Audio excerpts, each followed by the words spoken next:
It's launching. All right.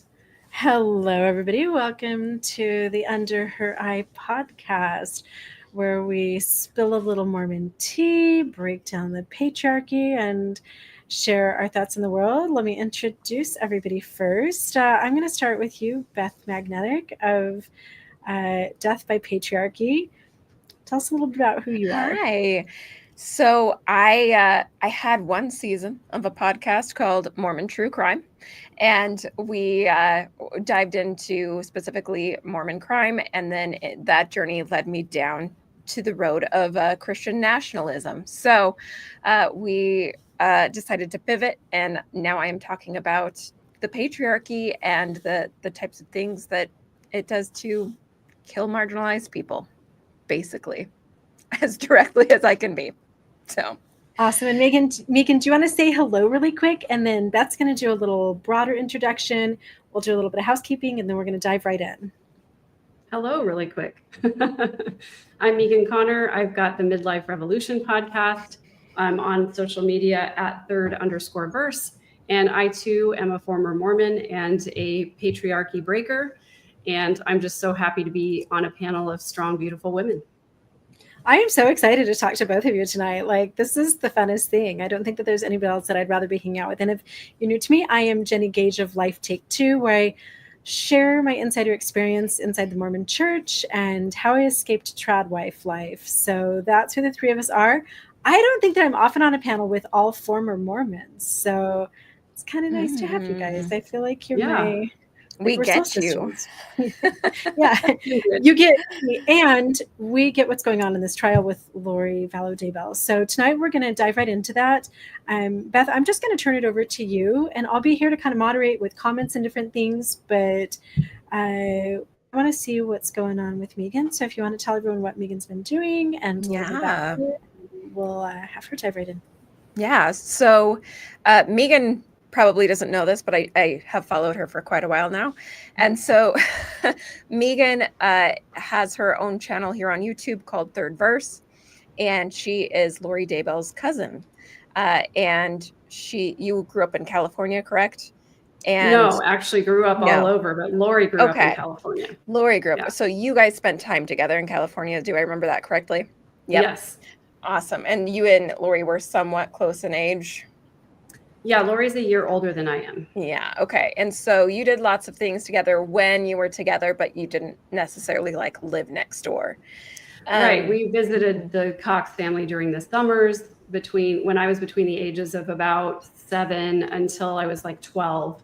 And then I visited a couple times in the summer as a teenager. Then I lived with her in Austin. She was a bridesmaid at my wedding. Her son, Colby, is just a little bit younger than my oldest daughter, and they hung out together for a long time when they were growing up. So, Megan, this experience with Lori, this led you out of the church, is that right? Well, no, I was already on my way out. Okay. Just sealed the deal. Yeah, I mean, it's kind of complicated because it did sort of happen at the same time, but it wasn't really related. All of the craziness started happening in 2019, but my deconstruction started in 2015 with the LGBTQ policy that came out in November of that year. That was the beginning of the end for me. And it took me a long time to get to the place where I could leave. I stopped attending church during the pandemic. I just never went back after we went to in-person church. And at that point, I had kind of accepted that it was the telestial kingdom for me. I was going to get the TK smoothie. And, I was like, I'm fine with that. I was like, I just am never going to be that celestial person. And so I'm just going to accept that as my fate. And it really wasn't until I was publishing my book, which has nothing to do with Lori. It's about my trauma healing. And that's when I started digging into truth claims. And it was not long before I just completely resigned. So that my resignation didn't happen until it was February of 2023. 2023, is that correct? Yeah. And that was actually just before Lori went to her first trial. Yeah. Okay. All right. So I listened to your whole Mormon stories interview. 4.5 hours. God bless you. So if people want to find that Mormon Stories interview, then do you know which episode you were? And Megan's last name is Connor. So if you go to Mormon Stories here on YouTube and just look up Mormon Stories podcast, Megan Connor, and that's CONNOR. ER. And I do remember that it was May 1st of 2023. I don't know which episode, but it was May 1st. So if you're interested in watching that, I love that everybody in the comments is saying that they're having a pajama party. Like, we're in a time zone where some people are already in bed. So that's what we want. You guys, we want to be your pajama party, but you're going to walk away with like maybe some nightmares. I don't know. Maybe not. We'll try not. Who knows? So I just want to go over just 3 of the things that I remembered from your Mormon Stories interview that really stood out to me. One was about how Barry taught his kids that they were better than 97% of the people out there, and this is something that you can definitely see influencing this, that Lori just genuinely believes that she's better than basically everyone out there. Yeah, it was 95. He talked about the lower 95, meaning that, we and our family, we're smart, we're beautiful, we're talented, we know better than the sheeple. And it was like that version of the sheeple that he was talking about in the late 90s, early 2000s. And that's, I don't want to say he taught that to his children, but when he would pontificate, which was whenever he got a chance at a family gathering, he would talk about that. Oh, well, that's the lower 95 for you. And I overheard, and this is probably what you remember from Mormon Stories, is that I overheard him bearing his testimony on Fast and Testimony meeting. I was out in the foyer, but the speaker was on, and he was at the pulpit. And I heard him talking about he was working the recommend desk at the temple in San Antonio, and he was watching people come in, and he was thinking to himself, wow, these people are not really the beautiful people. They look kind of dumpy. They look kind of homely. They look kind of like they're not that smart, but they're temple recommend holders, so they must be good people anyway. Oh, Lord. This is Lori's dad. Yes. And this is from the pulpit at Fast and Testimony meeting, where he's speaking to some of the people who probably came into the temple while he was working the recommend desk. And so he's basically saying, like, you guys are all part of the lower 95, but because you have your temple recommend, you're probably a good person anyway. Wow. And then I remember you also talked about Barry was pretty objectifying of his daughters, and that was a theme there. And do you feel like that objectification influences Lori's need for attention or anything at this point, or do you think that's just innate in her?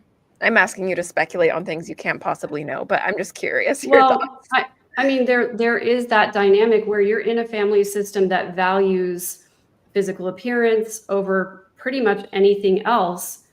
That when you're a kid, you learn from your parents by what they say about you and by what they say about other people, what they value. And it was very clear what Barry valued. So in order for Lori to be acceptable to her father, she had to be physically attractive. And so that recognition of physical appearance gets passed down. And I'm sure that is a lot of the reason for her being a cheerleader and doing the Mrs. Texas pageant. And because if you want that validation and approval, love and belonging from your parents, you have to do the things that they value.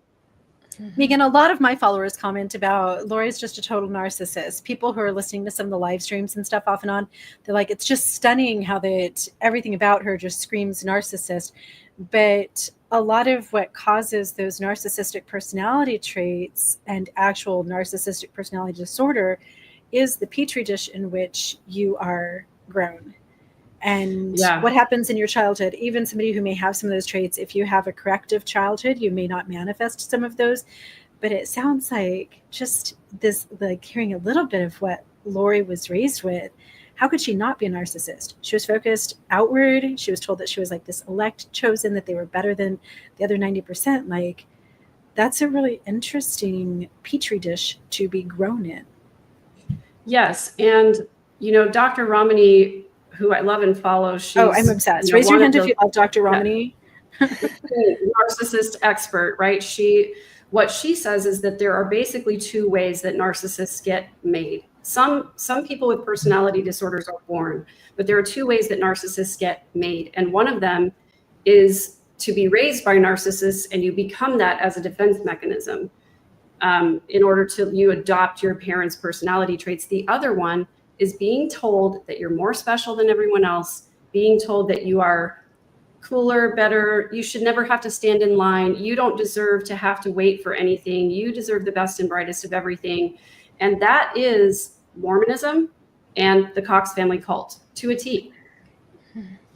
I'll link some Dr. Romani in the description too. For anybody who doesn't know Dr. Romani, I always say that if I had just her, like not even all the books and my professional therapist and actual life intervention, if I had only had Dr. Romani YouTube videos, I would have been almost narcissist proof, and I would have recognized the patterns that my ex-husband had long before the 24 years that I spent with him. I thought he was Prince Charming. So yeah, we'll link some Dr. Romani. I think it's really one of the things that she talks about is, being raised by abusive people, and then you become that yourself. Right. And that it's your job and your responsibility. Like, it's not your fault you were born into that, but it's your job and your responsibility to work through that and overcome it. So, so then one of the other things, and correct me if I'm wrong, Megan, but one of the things, the biggest thing that I remembered from your interview was that Stacy, Lori's sister, the day that she passed away, Alex was the last one with her right before that. And you went over with Alex and found her in a diabetic coma. Right. And so I'm not saying that you said this, but there's then the speculation that was Stacy their first victim. Yeah, and I don't want to say there as in grouping Lori in there with that, because I don't know. And it is speculation. Right. And there are family members that really hate that I talk about this and they don't want to come to this conclusion on their own. But after all of this started happening, in 2019, as I was watching this unfold and looking at news and looking at all the things that came out, I had this realization at one point where I was like, I just remembered all the circumstances surrounding Stacy's death. And the thing that I always have to remind people, because I will get haters, is that I was the only family member who was there with Alex. Adam was in Kansas working, and the rest of the family was in Hawaii. And so the circumstances, to me, now looking back on it, knowing who Alex really is, are incredibly suspicious. He would have had access to her diabetic supplies. I think it's very possible, that maybe he helped her in some way, or maybe it was just an idea that it was sort of in the family ether that Stacy was really sickly. She'd been very, very sick for a long time. And we know from the divorce documents between Stacy and her former husband, Steve puts in his affidavit along with the divorce that Barry and Janice told Stacy on multiple occasions that maybe it's just your time to go. Maybe you're not meant to have a long life. It's so awful. Yeah, it's awful. I really feel for her that she had to endure that. Yeah. So we are, I guess, at the end of the trial for the conspiracy to commit murder of Charles Vallow. So today it was wrapped up, and both the prosecution and defense rested. So I wrote down some notes of things that I found interesting over the last 2 weeks, because that's basically all this trial lasted.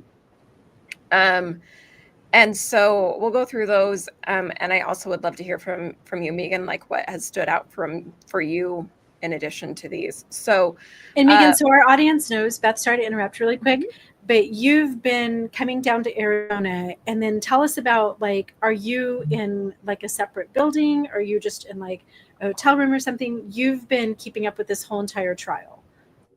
Yeah, so I've stayed at various places around, and I was here for both days of jury selection. I've been going home on the weekends and coming back. So I've had just a little over 48 hours at home on the weekend before coming back and staying in various places. So it's been a little crazy, but I've wanted to be here in person. I felt it was important to my healing process.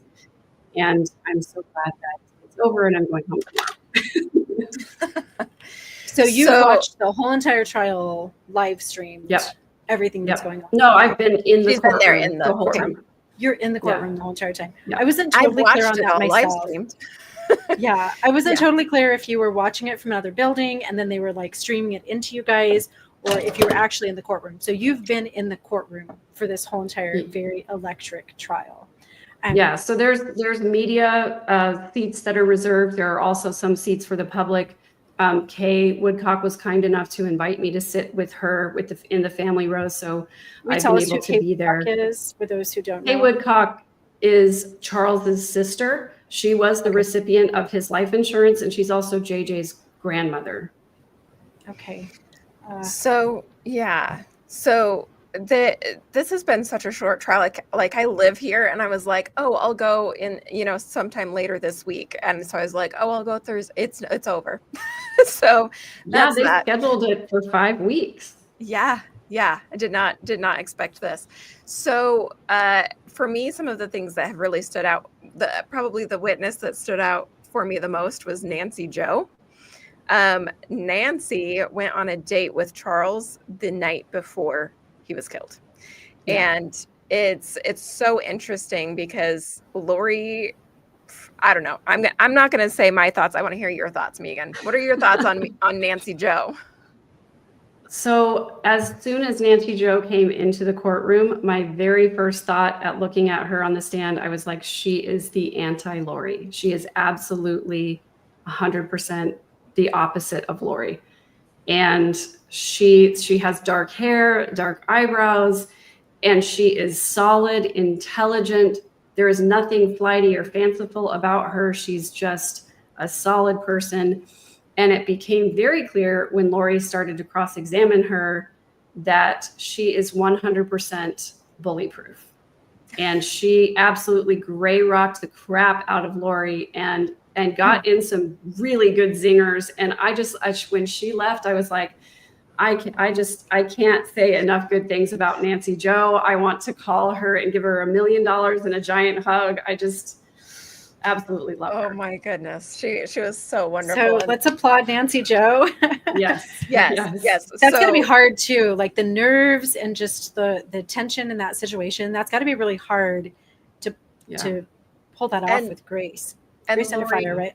Lori coming at her basically being like, so you go out with married men often, as if Lori wasn't having one of a world-class affair, a world-famous affair, right? Like, yeah. So wild. And the fact that then she went on to try to make it seem like Charles was just cheating all over the place, that like, oh, he had this woman and this one and this woman in his calendar, which, they told the jury to admit that. To ignore. That. Yeah. So, which I don't know, Jenny, did you ever get into dating apps? Oh yeah. They were horrible. Yeah. They were the worst. So the thing is with dating apps, you meet 100 people and then you narrow it down to 20 that you'll go on a date with to determine, like, are you worth going on more dates with? And so she tries to make Charles look like this, like, absolute, like, player, but she has no context for the fact that, like, this is just dating app culture. And if I could give a little context to that, because I dated not that long ago. I got divorced in 2018. And me too. In that year that I was single, it's the year to get divorced. It's a good year. Very good vintage. In that year before I met Kev, I had gone on about 100 dates. And there were weeks that I was like, oh, I'm going to do a lunch date on Tuesday. And then Saturday morning, I'm meeting somebody for like coffee and a bagel. And then Saturday evening, I'm going to go on a hike, because it does seem like you have to go through so many people, and like you may click on 200 people that you kind of match with, and then you can tell in just like a couple of comments, like, this is not a person that I even want to have a FaceTime call with. It would go like click on them, and then a phone call, and then a FaceTime call, and then if they passed all that, then I'd go on a date with them. And it does, like, I dated a lot just to get to a couple of people that I wanted to go on a second date with. Yes. So I think that that's pretty typical. That doesn't mean exactly. that, so him having 3 different women in his calendar in 24 hours, like if you're in dating app culture, it's really not that strange. Yeah, it's not a big deal. And I will say too, the very worst date that I've ever been on in my entire life came from a mutual matchup, which is a rabbit hole for another time. Mutual. But Lori was also trying to get in one of the women that she named, the first woman actually that she named. This is later on, not when Nancy Jo was on the stand, but this came out yesterday, I think it was.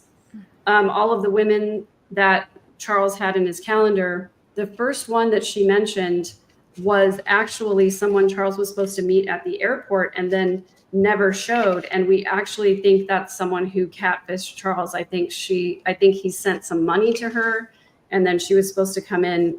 He was supposed to pick her up at the airport, and then she didn't show. And then he later shared that information with Nancy Jo. Basically, they were bonding over the fact that it was so hard to date and all of that. So it really bothered me. First of all, Lori trying to get that stuff in there. It was what Trina K said was, it's clear she's trying to smear the victim here, but also just the fact that Lori's priorities were all in the wrong place. She was not trying a case. She was just trying to figure out what people were saying about her. It was like the most mean girl thing ever. That's exactly how I felt. Was like she was not trying to clear her name. She just wanted to figure out all the gossip. Like, oh, and what did you hear about this? And what did you hear about that? Like, and were you watching my interview from a video? Were you watching when I got interviewed, and who saw that video? And then what did they say about it? And a lot of what she was asking Nancy Jo was, what did you guys talk about? Did you talk about me? And it was so reminiscent of another experience I had with Lori, but it was wild. She lost her priorities completely. She was not. What are you talking about? I don't even understand what you're talking about here. In the trial. So like she just can't leave prison and come out and like really have all these conversations. Like I can get on TikTok and I know what people are thinking about me because 1,000 people will tell me your eyebrows are crooked, or I love you, or we hate you, or whatever. She's not getting feedback. And so she's sitting in jail thinking, what are people saying about me? And so we have this whole trial so she can ask people what they're thinking about her. She said something about that though, Jennie. She said something about the fact that she doesn't know what people are saying or thinking about her. She did. She said, I don't really have access to anything, which I think is a lie, because I know that her defense team has shown her different videos or different interviews in research for the trial. And I think that's her priority. But what's wild is that she's got all the cell phone extraction from Charles's phone. And I think that's where she got this question, which I'm going to my Nancy Jo notes because that is so narcissistic too, because like what people are thinking about you.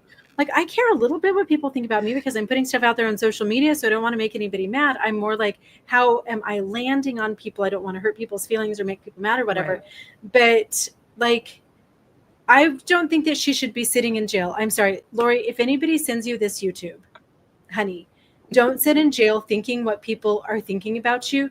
Sit in jail searching your soul about what type of a person you are, because you are hollow to the core. Your only thought should be, have I really caused harm in the world? There should be some deep grieving for the harm that you've caused to people. And that should be it. What people think about you, like that should not even be on the table at this point for the heinous crimes that this woman has committed. I agree with you. And unfortunately, I don't think she's ever going to get there. She's so far into her delusion. I think if she even takes just a second to be even a tiny bit introspective, the whole thing is going to fall apart. And I think it would just wreck her. So I don't think she can go there. I don't think she's capable of going there, to be honest with you. My opinion has always been that she actually believes all of this, that she mine actually too. like, okay. So you think that, Megan, after being in trial and knowing her and being her cousin, you think that she truly believes like God was speaking to her, she was justified in what she did? Because that's a lot of the discussion that's going on right now. Like she's just using religion, she's using, all of these faith-filled things as an excuse. She wanted to do this stuff. She's a monster. I don't think so. Everything that I've seen of her, I feel like she believes it. So you think that she believes, at least to some degree? Well, two things can be true. She's a monster and she believes it.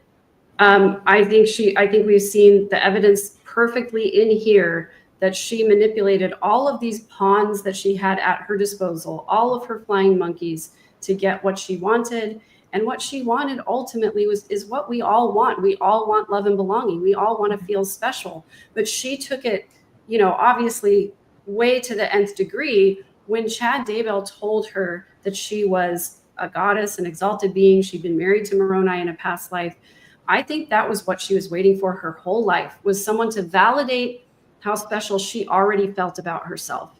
And Chad Daybell did that for her. And that's the reason why she could look past his dumpiness and his terrible books and actually be in a relationship with him. It's so wild to me, like looking at Chad and then looking at Charles and being like, girl.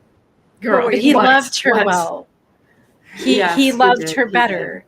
He put her on the pedestal that she believed that she deserved to be on. And I think that's kind of a narcissistic thing too, to not care as much about the partner that you're with. Like, it doesn't matter if they have talents and inherent value and are just beautiful people. It's how much they put you on that pedestal and shine the spotlight on you. That's all narcissists want. They want someone to lift them up on that pedestal and be like, oh, you're the most amazing thing in the world. So so let's get to some of this cross-examination of Nancy Jo, because I've got all of it right here. So first of all, it infuriated everybody that throughout the trial she kept referring to Charles as my husband. I'm like, no, ma'am, your husband is on death row. But she kept saying, so you dated my husband, is what she said to Nancy Jo. And then she said, did you verify that he was divorced? And she was like, no, I didn't. He told me that he was divorced. And she said, does it surprise you to learn that our divorce was not in process? And she said, Charles's divorce was in process. I just loved how she answered all these questions. He was getting a divorce. And then every time Lori would come and say something crazy, she would go, okay. Like, she wouldn't even answer the question. She would just say, okay. Did you realize this? Did you realize that? And then she said that, I just met him for dinner. We weren't sleeping together. And that's when she said, do you always date married men? And she said, I was on a date with Charles. Beautiful response. Just ignored Lori's crappy comment and just said, I was on a date with Charles. And then at this point, Trina K came in and said, like, Rule 611, she's harassing this witness. And so then Lori backed off a little bit and she said, does it surprise you to learn that Charles had not started his divorce? And she said, okay. So one of the things that's like bothered me so much with her interrogation style is what I'll call it. She like asks the same question 56 ways as if they didn't already answer it. And she just berates this person over and over, like basically every witness, unless she just did her like, did you ever see me conspire with my brother? Yeah. So I have a theory about that too. And I think one of the other things that she did was she would just repeat all of the questions that the prosecution had already gone over. And she would say something like, so you testified that X. And they were like, yes. Okay. And then you said this. Yes. And then you testified. It's like she's going through the exact same thing prosecution did. I think the reason she was doing that is because when she did that, she would not get as many objections. She would get a lot of yes answers. She would get that dopamine hit of, I'm doing really well here.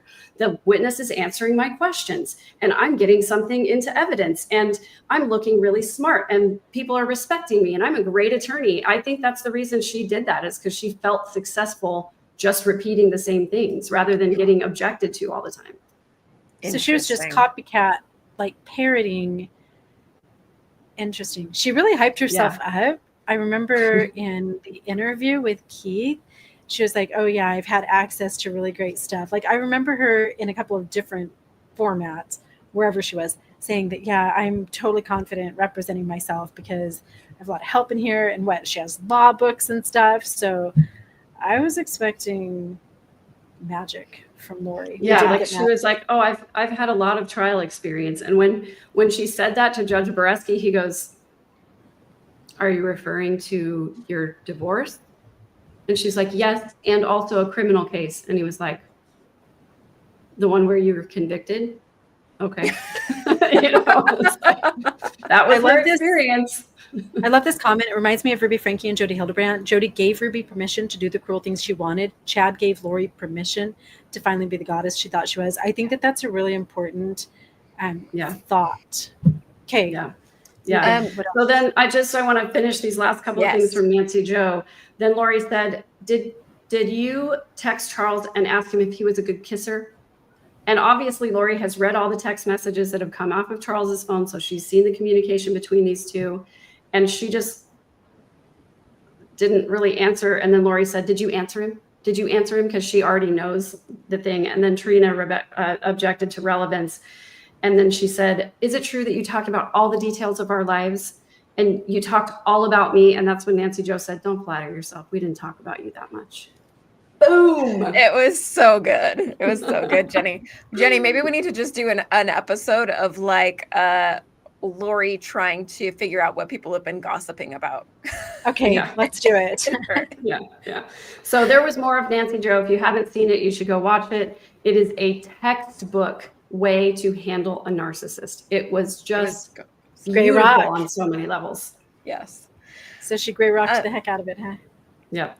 So what were your thoughts on the interview that she had right before the trial began, where she talked about she would have accepted this calling if her bishop sat her down and said she would be spending her life in prison? Yeah, except that the bishop doesn't ever issue you a calling to kill your children.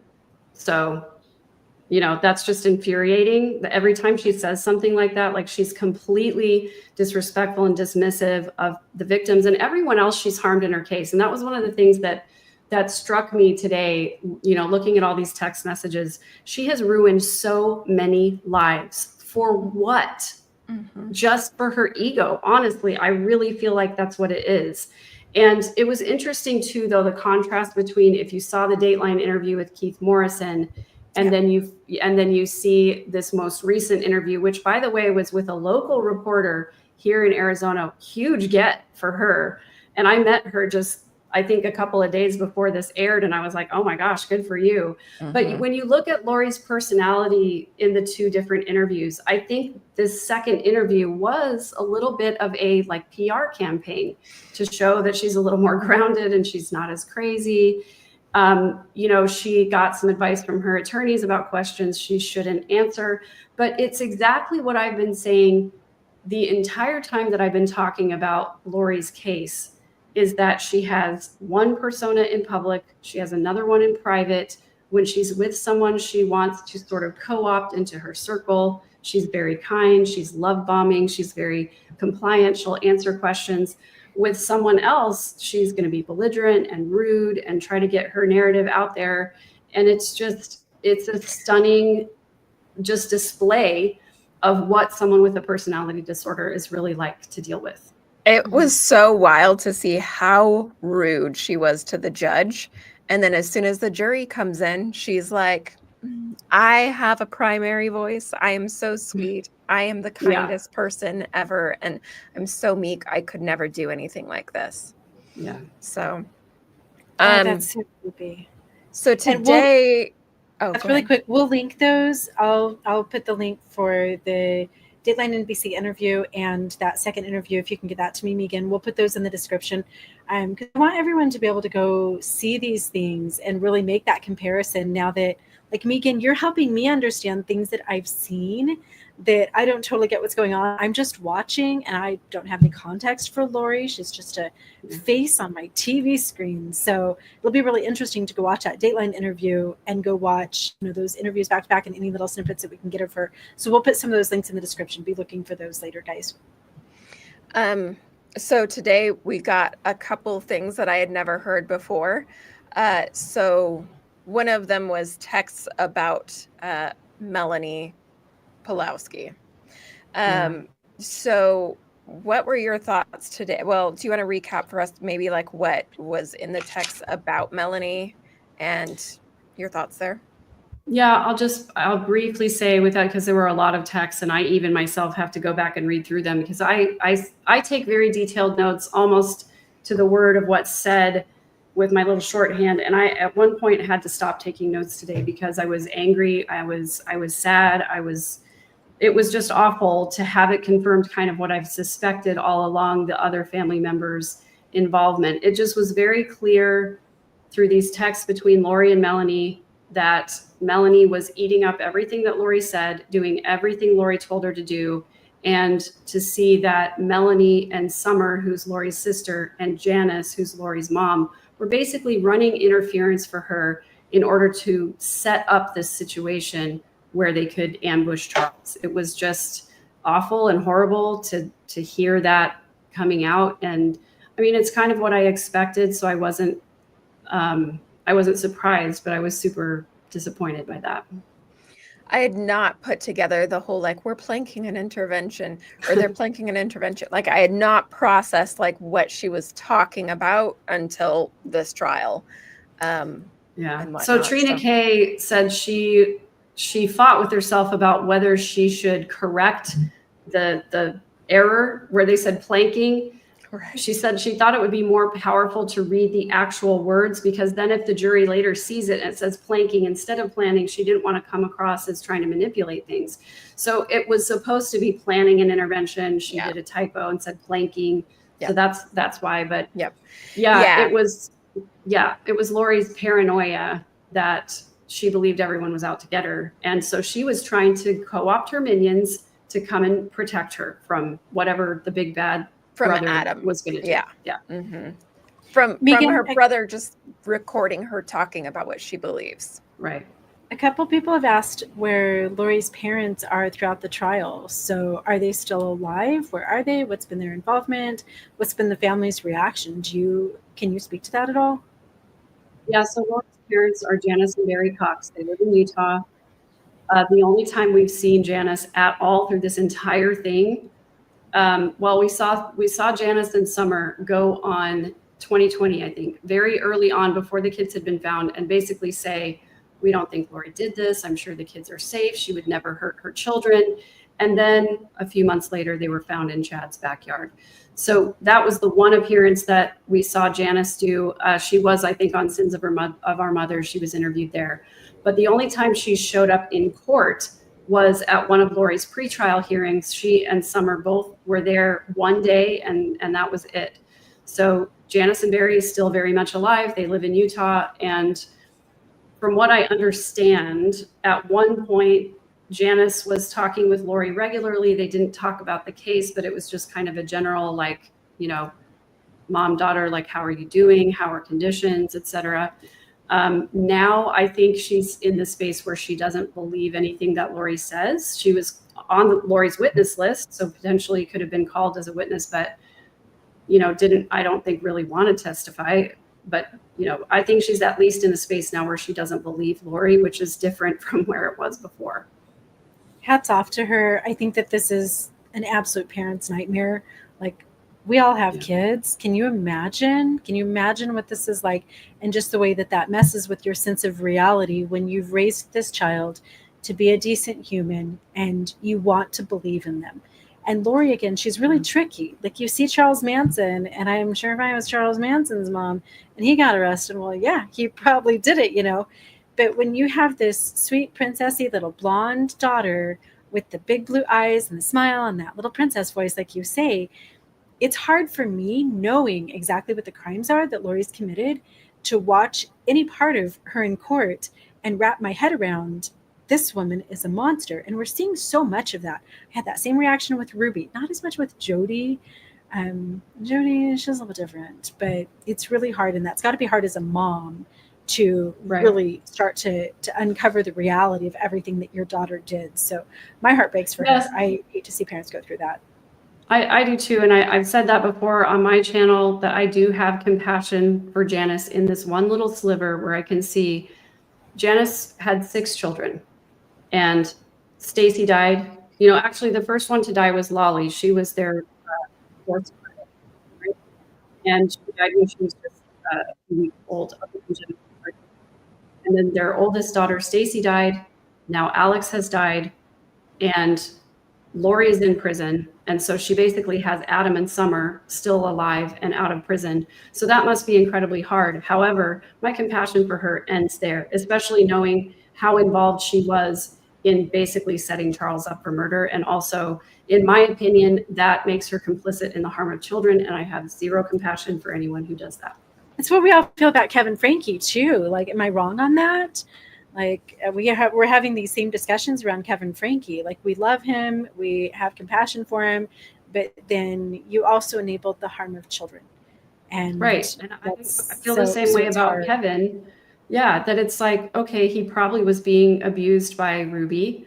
You know, that was a coercive control relationship where he probably was doing everything he could to survive and not lose his family. However, when you're an adult, it is your responsibility to go heal your own wounds so that you do not harm your children. That your own children are the ones that you are the most obligated to be a healthy person for. Mm-hmm. Yeah. So today there were a couple other things that really stood out. One to me was the text where they talked about how they wish that they were cheek to cheek, loin to loin. Where I was like, how do you sit here, right? How do you sit here and say that, you know, Nancy Joe, you go out with married men while you're sending that type of text? Right, like, exactly. Come on. The other thing from today that really stood out to me was in the cross-examination, Lori starts to ask about, well, which Nephi? There were 4 Nephis. And so she tries to make it out to be like there's so many, there's what, 25 stories, what did she say, something like that? Wait, Tim Ballard did that same thing. Tim Ballard was like, oh no, my psychic wasn't channeling Nephi. My psychic was talking to like Nephi, some actual my great-grandfather. My great-grandfather. My great-grandfather, not Nephi. But no, she was saying it could have been any of the Nephis in the Book of Mormon, not necessarily the Nephi that unalived Laban. Yeah, and I think she was trying to say there are lots of stories about Nephi. But what I found just telling is that Detective Duncan, who has never been a Mormon, went and asked some actual members of the church, and universally, they all told this same story. As soon as he said, tell me about Nephi, they would all tell this story, the Nephi and Laban story, because that's the most important one. It's the first one in the Book of Mormon, and it's the one that's relevant to this case. And actually, I don't think ever before, and I could be wrong about this, in the history of the United States, has there been a trial that has been so Mormon, where they've mentioned the Book of Mormon, where they've mentioned Nephi, where they've mentioned what people believe about past lives and, demonic possession and all of those things. I've never seen a more Mormon trial. Jody was up there, but not as much. Yeah, right. I was so happy to see them actually call it out. I felt like Idaho tried to like tiptoe around it with a lot of calling out Mormonism in this. They acted like she was like some crazy lady who made up all of this stuff on the fringes. And so I was so glad that they're just calling it like it is here in Arizona. Yeah, Arizonans. Beth and I are both from Arizona. I'm born and raised, baby. We are a tough Ignore bunch. the fact that it was Arizona cops that like completely missed all of this leading up to it, but we'll give Idaho the credit for actually unraveling this mystery. But yeah, and also I think you're right that Ruby and Jody were up there, but they never actually stood trial. And so some of that stuff got mentioned and all of that in their indictment or whatever. But I don't think I've ever known of a case, and maybe I'm wrong, but I don't think I've ever known of one where we've actually had the Book of Mormon stories rolled out in open court before. Yeah, for sure. If I was the prophet of the Mormon church right now, how would I be feeling about this exposure? Well, the thing that troubled me the most is the deafening silence from Salt Lake City about this case. And the only time that they did comment about it was they sent a letter out to the leadership in Idaho, basically telling them you should not be talking to police enforcement or law enforcement or to court officials or testifying until you check with the church attorneys. Yep. No. That's the only thing they've ever said about this entire case. And the thing that is really horrible is that these are your people gathering at the Preparing a People conference. These are your people on the Vallow website. These are your faithful Latter-day Saints who are in these conferences, reading the near-death experiences books, loving Visions of Glory, and they have said absolutely nothing. Even when the kids were missing, absolutely nothing, zero. So I find that very interesting because the church says a lot of things about a lot of things. And this is the same church that back in 2015 declared to the entire world that if you're mommy and daddy, or your mommy and mommy, and your daddy and daddy, or LGBTQ, then you cannot get baptized as an 8-year-old child into our church. This is the same church that has made so many public statements. They recently banned trans people from using the bathroom of their identity in church buildings. This is the church that just had a general conference a week and a half ago that Beth and I did a big podcast about, where we talked about some of the really bold statements that they're releasing out there to the world. And they can't take that microphone and just make a little press statement that if you believe that the Book of Mormon causes you to unalive somebody, if you were reading the Visions of Glory book, which I read, my whole family, everybody read it. Like we all got it for Christmas for my grandma one year. If you're doing these things, just so you know, you're not walking the footsteps of Christ. They use that microphone in so many nefarious, don't light up the Y on the mountaintop on top of BYU with rainbow freaking colors. My grandmas don't like me to cuss on my show. But they can't take that same goddamn microphone and disavow this, because they have a growing problem. There is so much violence that is straight up just living out the scriptures. And I've had this both in my real life with real life family members doing things that are straight out of the Book of Mormon. And it's happening publicly all the time. How hard would it be for them to take that microphone and do something? Absolutely. It would be so easy. And they wouldn't even have to admit fault or responsibility. They could even just say, hey, everyone, stop going to these extra conferences on the side that aren't teaching official doctrine. They could even do that. But here's the problem. They are straddling, I've said this so many times, they're straddling this ever widening gap between people who want a more progressive, a more kind, a more accepting church, and people who think that they're not fundamentalist enough. And if they take a move in either direction, they lose half the church. They lose members. They lose tithing dollars. They're avoiding that rift by being silent. And that silence is complacence, in my opinion. So my parents were actually at the Preparing a People event down here in Arizona that Lori and Chad were at. And Jason Mao is my mom's cousin, first cousin once removed or something like that. He has used my laptop, and he has Zoomed and done one of his seminars from my laptop. So like the thing is that this case, it has spread and touched so many Mormons. It's like everybody, it's like, 6 degrees to this case. So anyway, Megan, what other things have stood out to you during this trial? Yeah, so Nancy Joe's testimony was really important. Adam's testimony was really important. The prosecutor basically asked him to tell the story of Nephi, and he did. He tells the exact story of Nephi and Laban. And then Kay Woodcock's testimony was pivotal and also just an absolute mic drop moment. She got in some really good zingers against Lori. And when it was time for Lori to cross-examine, she sat back, she put her hands together like this, and she goes, oh boy. And it was just absolutely a power move. And then she absolutely killed it. She said, so you didn't learn until later that Charles died? And she said, no, because you didn't tell me, And then there was one moment where she said, Lori asked a question about JJ, and she said, the last time I saw JJ was on May 18th. You're not allowed to bring in Lori's priors. The jury has to be wondering at this point, Tylee was there, JJ was there. Why does everybody keep referring to them in the past tense? Where is Tylee now? Why is she not testifying? She's old enough to be testifying if she was there that morning. They have to be wondering about that. So Kay got in some really good stuff, and I'm really glad. She was fired up this whole time, excited to have Lori cross-examine her. So that was a really important moment for sure. I think one of the what was I just thinking? Oh, I've just been thinking today, oh my goodness, can you imagine being a fly on the wall as soon as this trial is over and those jurors go Google this? They go find out. Yeah. Honestly, I see it both ways. Like if I was a juror, I would immediately want to know everything, but knowing what they're going to find out, I'm not sure. I don't know. I know. That's a hard one. You need to have a safe space for them to be able to go process that. My goodness. Sheesh. Yeah. Somebody mentioned that it's not the church's job to micromanage people. Like I understand that, but the church micromanaged my underwear. The church micromanaged what sodas I could drink and not drink. The church micromanaged what I did on Monday nights.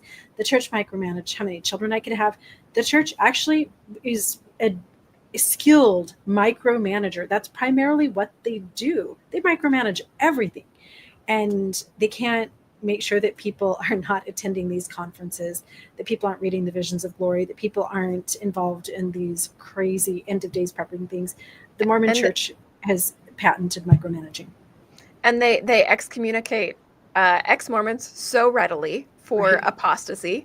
Why are they not excommunicating any of these people for apostasy? Because this is actual apostasy, not just speaking out against your leaders. Because they're still paying tithing. The people that go to these groups, they're rich. Like my friends that are involved in these little cults within the cults, they're really wealthy and they're paying tithing. But they make so much off of the interest of their investments. They don't need another penny in tithing. They could just do what's right at this point. Also, you can freaking micromanage people when we're at the point that people are being unalived and kids are being locked in closets and having duct tape and all of the other horrible things that happened with Ruby and Jody. And let me tell you what, I have 80 different cases that I've found that are associated with Mormonism. So it's time for them to say something. Yeah, I totally agree. It would be like we were just saying, it would be so easy for them to say anything, say one little thing that doesn't say something that doesn't harm your truth claims or your doctrine or whatever. Just come out and, excommunicate Chad as soon as he starts having these little culty groups and starts preaching, crazy things, light and dark and all of that. At this point, we still don't know for sure if Lori has been excommunicated. The only reason we know Chad is because somebody leaked the letter. Nobody's done that for Lori. I sure hope she's been excommunicated, but even so, they so publicly excommunicated Tim Ballard because he committed the cardinal sin of making an apostle look bad, but they're not going to publicly excommunicate Lori freaking Vallow Daybell, who literally uses the Book of Mormon as justification for killing someone. Right. Yeah. Exactly. And they should be able to, they should be coming out and saying, no matter what you think, our doctrine will never tell you that you should be unaliving someone. Our doctrine will never tell you that you should be abusing your child. Our doctrine will never, which, Jennie, your face. We did an episode on this. So if anybody wants to go watch the episode, Beth and I dove deep into the Mormon doctrines that I specifically grappled with as just a young girl growing up about when is the Holy Ghost going to tell me that I need to end somebody's life, like Nephi did with Laban, which was brought up in the trial. So she's a literal Mormon. Like Lori was like, I'm literally Mormon. So I'm literally going to do literally everything that the scriptures told me that I should and could be doing, and literally everything in the temple. I would feel, okay, so if the church came out and said, we would the doctrine would never tell you to blah, blah, blah. I would come out with 100 videos being like, oh, BS, and show where it actually does show it. However, so many of their members do not care about what their scriptures say now. Their members just care about the culture and protecting the organization. And so it's their duty to get these people who are not actually reading anything and will follow the prophet to follow the prophet and not do these things. Yeah, that's a good point. So anyway, Megan, you've had a really long day and you've had a really long few weeks, and I know that you're emotionally exhausted. So we'll let you go, but are there a couple other things that you'd like to share that you think people would be listening? And I don't know what you guys see, which I have this on a couple of my pages. So thank you everybody for joining us. We have almost 700 on one page. We had like 60 on the other. I have to click back and forth to see. So we have a lot of people watching. I know that it's been really interesting to watch, and I always love to have like a little bit of feedback so I understand what I'm seeing with Lori Vallow Daybell. So totally appreciate you being here. Megan, you are amazing. Please go over to Megan. Say Midlife Revolution. Okay, Midlife Revolution. I've listened to some of your episodes that are not Lori. I love your podcast. So if you're not following Megan over there on Midlife Revolution, I think that all of us ex-Mormon girlies, we've had so much just like pain and trauma and interesting lives, and in some ways really beautiful lives. And it's so interesting for me to see, once you leave that Mormon bubble, what people do on the other side and what their passion is. And I love what you're doing over there on Midlife Revolution. I love everything that you stand for. You are a beautiful person. It's been like the most exciting thing in my life today. And I've done some cool things waiting to talk to you tonight. And I'm so grateful that you were on here with me and Beth. So everybody go give Megan a follow and reach out in her comments and just tell her thank you for watching this whole trial so that she can translate Lori for us so that we can understand. So we'll let you go, but if you have a couple more things that you'd like to share with us before we do that, then we'd appreciate it. Yeah, I'll just share a couple things. I saw a comment go by where some of the family members are saying that I wasn't around that much and I don't know what I'm talking about. I just will say, like, think about this dynamic, right? The high demand religion married with the family system that we're in, and the rules of those two systems when they come together. It's like, if you're a woman, your voice doesn't matter. You don't count. And if you've left the church, you're an apostate and nobody should listen to you. And, couple that with the idea that, yeah, I'm talking about the experiences that I had with these family members, and it makes them look really bad and they have a lot to lose. And so I understand why they don't like me talking about it. And a lot of them have tried to kind of discredit me.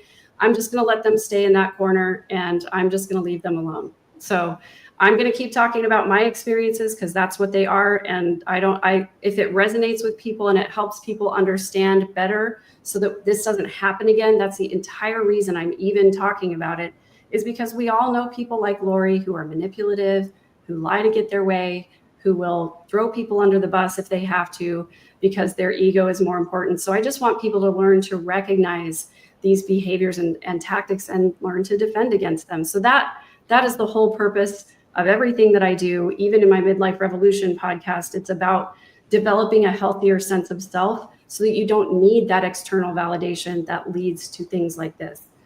And then I guess the last thing that I'll leave you with is sort of the bombshell evidence that came out right before the state and the defense rested today, which I didn't expect at all to happen.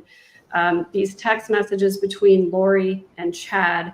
They've been having an affair. They've been, messaging all this gross stuff all this time.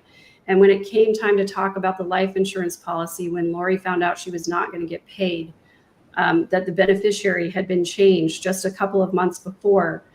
And Lori texted Chad and she said, he changed it and not getting it. I'm paraphrasing that part, but she said, it's like a spear to my heart. But we still have the $4,000 from the Social Security that she was getting by being a survivor by JJ and Tylee's dad, And so she was getting Social Security money. And then Chad says, it'll be interesting to see, and they're saying Ned, the demon, is the one who did it. It'll be interesting to see if he changed it after he had 2 bullets in his chest. And there was an audible gasp from the gallery who haven't seen that or heard that text before. And to me, that was just like bringing the hammer down of like, absolutely, these two conspired to get this done so they could get the life insurance money. And I really hope that it resonated with the jury as much as it did with the gallery, because the gallery was shocked. So interesting. Can I ask I'm sorry, Jennie, I just have one more question of Megan real quick. Megan, if you're okay, then go ahead. No problem. That's no problem. Okay. How is the jury reacting? Do they seem to be what getting are their faces? Yeah, so the jury this whole time has been very engaged. They're very locked in. They're listening to everything. You can see their heads going back and forth as the questioning is happening. They're not really taking a lot of notes, which if it were me, I would, as I normally do, right? But today, especially, we only have 2 women on the jury. And one of the people in the court commented that they've tried 150 cases. They've never seen a jury with the gender margin being so disparate. So that it's a little bit wild. People were worried. They're like, Lori's going to manipulate all these men. I don't think that's happening, to be honest with you. Looking at their faces, they're not simpering. They're not dewy-eyed. They're not, enamored of her. They're serious. They I think are doing their job of listening to the evidence. And I noticed today, especially, there's a woman juror who's in the front row, and she was watching Kay very closely today. And Kay was upset. She was angry. She and I both kind of were experiencing some of the same emotions. And so it was good to see that the jury's checking in with that front row to see what's going on over there. How are you guys receiving this? And I did see at a couple of different points where the jury was sitting with mouths a little bit open, just sort of taking in, this is wild. It's a lot of information to take in. So, fingers crossed. When she had her first trial, I was very nervous because it was also circumstantial. This kind of is too. But I think Lori representing herself adds a little new twist to it, because she has really shown herself to be a vindictive, jealous, unintelligent female. And I think the jury is picking up on that too. Okay. That's I don't think that she would be as sympathetic. That's a great question, Beth, because Ruby Frank, I think that if she had stood trial, I could see the judge being sympathetic with Ruby. Like even the police officers who first handled her, she is so sweet and just, she's adorable. You don't want to believe that she did any of these bad things. She has more the princess vibe. I don't feel like Lori has that. She seems like this old wash up, like the ex-wife that you never want to see, right? Like she just kind of has that vibe. So I can't see her playing like just subliminally on some of those sympathy nerves like some other people might. I think that's true. I mean, she does do the whole, smiling, winking, telling everybody good morning. And she's over there just laughing and living it up as if none of this ever happened. And that's what's wild and horrible for me to watch, is there's zero recognition of what she's done, the lives she's ruined, the lives she's taken. It's so just toxic is the only word I can think of right now. It's one thing that jumped out at me. She seems happy in there. And like when she winked at Keith on the Dateline NBC, gross. Wild. Super gross. Wow. Thank you so much, Megan. This of course is so valuable to be able to hear your insight in particular into this. Just, you're one of the family members are you the only ex-Mormon vocal family member? Well, Colby's not a Mormon anymore. He's got his own podcast, the Scar Wars podcast. And I'm always going to recommend you go over there. Scar Wars? Scar Wars, yeah. I listen to him all the time too. Yeah, he's lost more in this case than really anybody else. He's lost his whole family. And, my heart goes out to him. I just wish him all the health and healing in the world. I know that I know that at least one of Rex's children, my uncle Rex, I know at least one of his children is out. I don't know more than that because not a lot of people talk about when they leave the church. But as far as being out in the public eye, talking about ex-Mormonism and the family, it would be me, it would be Colby. Crescia Easton has never been a Mormon, but she's Kay's daughter, Kay and Larry's daughter, Charles's niece. She's got a YouTube channel called Difficult Research. She does deep dives into Mormonism, Tim Ballard, like the whole twisted Visions of Glory thing. So she's another person to watch as well. They shouted us out today, Jennie. Nice. The Under Her Eye podcast. So thank you. They didn't know the name of it, but it was that's who they were talking about. Thank you for the shout out. It's been really fun to follow her, and I loved watching them today. They did such a great breakdown. Okay, Megan, we will let you hop off and go get some rest and eat some dinner. Yeah. And thank you from the bottom of our hearts for being here. You taught me so much, and I'm sure that everybody listening has really learned a lot and got some perspective on it. I might hang out for just a minute. So anybody who wants to hang out for just a minute, and Megan, I will pop you out. Okay. She's amazing. Isn't she great? I know. She was so fun on Colch's thing. I can't believe that she's coming back and forth like this, like all the time to be at this trial. Such devotion. I'm like right in Mesa and I didn't make it over. So goodness. Beth, thank you for your great questions. Can I just say, like, can I fangirl on you publicly on our live stream for just a minute? Being in the ex-Mormon sphere as women and trying to carve out space for what we're doing, I have always loved working with you. I love the way your brain thinks. I love the questions you ask. I love the perspective that you have on criminology, on the psychology of people that are committing these crimes.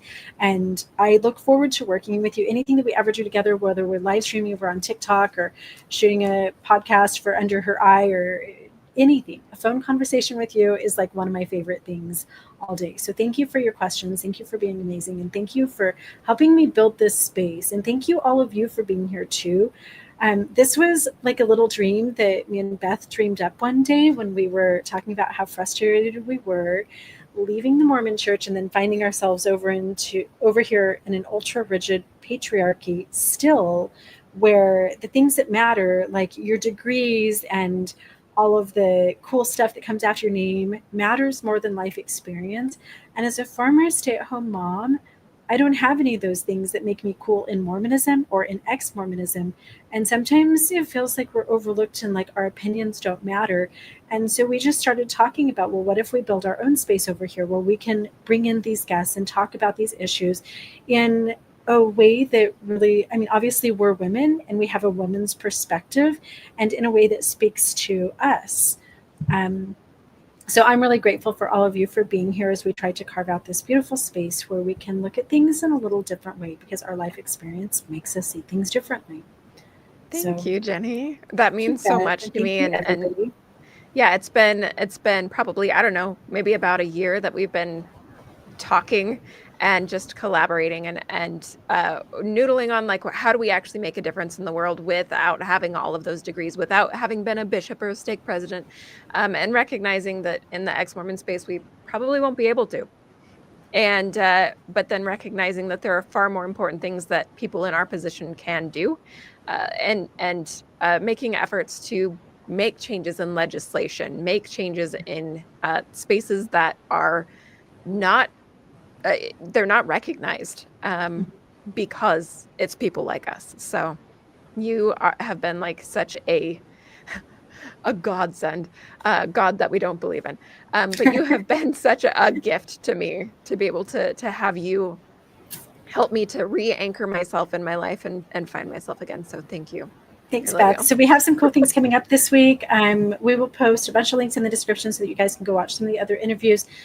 Please go over and follow Beth at Death by Patriarchy. She's the Mormon True Crime Girl, and she does so many incredible things over there. So Beth, we have you were going to be talking about the blood atonement. We need to get that episode up and edited. Julia of Analyzing Mormonism and I will be talking about Heavenly Mother. We have a really great episode on Heavenly Mother. I have so many backlogs of things that need to be edited. We have all kinds of great stuff coming up. So we hope that, I know it's kind of funny to like take a risk on a brand new channel, but we all have our own independent standalones and we have some incredible guests that we're going to be talking to here in the weeks to come. So take a risk on us, give us a little follow, and we're going to be hanging out in the comments after the show. We would love to hear your ideas on things that you'd love to talk about, whether it's true crime, whether it's Mormon history, whether it's relational things. I came from a horrible 24-year monstrous marriage, so I lean into relationships. Beth leans into criminology and all of the crimes and things. And Julia is our history buff. She's actually about to get her master's as a historian. So any questions, any episodes, any things that you'd like us to do, we do minis, we do long forms, and we will be live at least once a week. We're kind of trying to figure out which night that is. Sometimes it depends on our guests, but we'll always post those in advance. If there's somebody that you'd like us to talk to, then let us know. We'll be in the comments watching. So thank you guys. Right. Anything else, Beth? No. You guys, thank you so much for spending time with us, and we'll see you next time. Good night.